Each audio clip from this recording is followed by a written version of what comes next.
there, I'm Sabine. And I'm Savani. This is Behind the Byline, but it's a legacy edition. We are celebrating 100,000 Hidden Compass readers with a special issue, and we've chosen 10 stories from around the globe across our departments and over the years to republish in a legacy issue. And one of these stories is by journalist Colin Daileda, who is joining us now. Welcome, Colin. Thank you so much for having me. I appreciate it. We're excited to chat with you again and to talk about the first piece you wrote for us. Colin's piece, Lost in the Shallows, was published in our time travel department in our spring 2021 issue.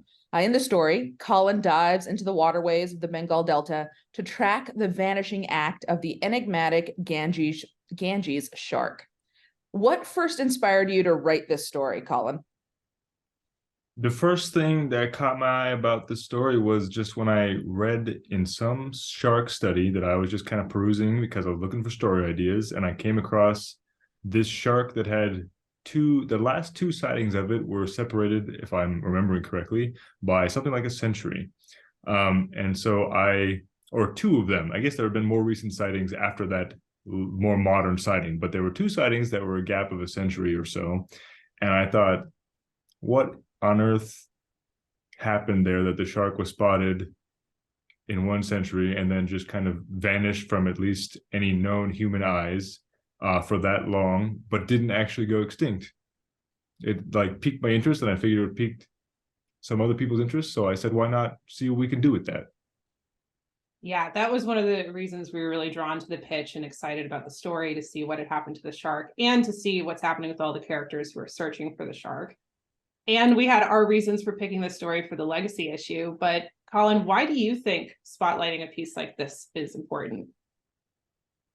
Well, I think that it's important to, the piece talks or does a lot to, at least I hope it does a lot to explore how the landscape and the waterscape around this shark changed during that period when it wasn't spotted by anybody.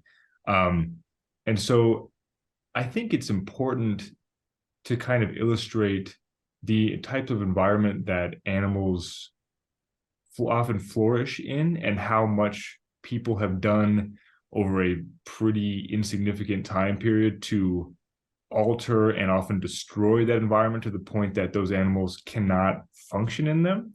And despite the Ganges shark not being extinct, as the piece clearly says, it does illustrate just how much damage has been done to its environment, which obviously had an effect on people's ability to spot it, because suddenly that shark just could not be in the same places that it once was so often. And so I think that pieces that talk about animals in the way that this one does, I think it's important to just show the kind of alterations that people have made in such a short period, and why that's so damaging.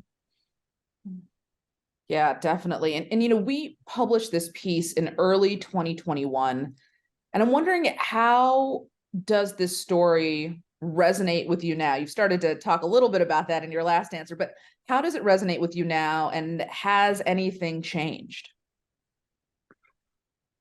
It resonates, I mean, if anything, to me, even more. I mean, this is sort of a similar answer to what I said, but I think it's to what I said in the last question, but different, and I hope in one key way. I was just doing some random reading recently on, I guess, human memory of the environment and human memory of animals and their habitats, and just the plethora of animals around us, and how, basically when we're born, we have an understanding of our natural environment, right? We understand like what birds are around us, what, I don't know, rats are in the streets, depending on if you're in like New York, I guess.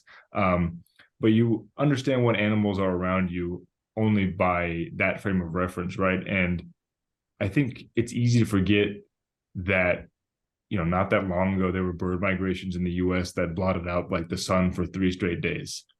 That there were so many animals around us even then, after we'd already done a great deal of damage, that they would totally take control of our lives for several days. And now that's like an unheard of thing. And I think this relates to the story about the Ganges shark, because it's a story about an animal that there aren't very many of that we've done a lot of damage to already, and that if nothing is done, and the story talks a lot about what can be done and what is being done, but if we don't do something to protect its environment soon, it's not yet another one that's kind of blotted off the map. Even though there may have been who knows how many of them before anyone was even paying attention, or certainly paying enough attention to write it down and to make an account of that. And so that's the kind of thing that resonates with me, is that, even if we I guess the amount of effort that we have to put into really start protecting some species, if we want to have any memory of just the plethora of life that is now and once was on the planet. I love that you brought up frames of reference, Colin, because this is what I love to see happen in Hidden Compass stories, is to shift our frame of reference and to take us out of New York City or San Francisco, wherever we happen to be, and to think about these bigger perspectives. And so thank you for writing stories like that and for publishing them with us. And thank you to everyone who has read these stories and supported us. It's really such an incredible moment to celebrate 100,000 readers. It's kind of surreal.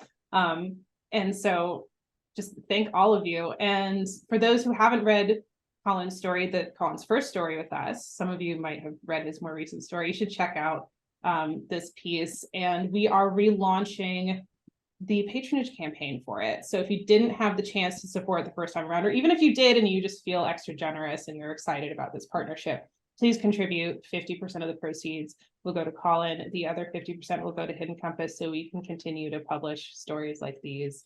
Thanks for joining us, Colin. Thank you so much for having me, and congratulations. Thank you. Bye, everybody. Bye, everyone.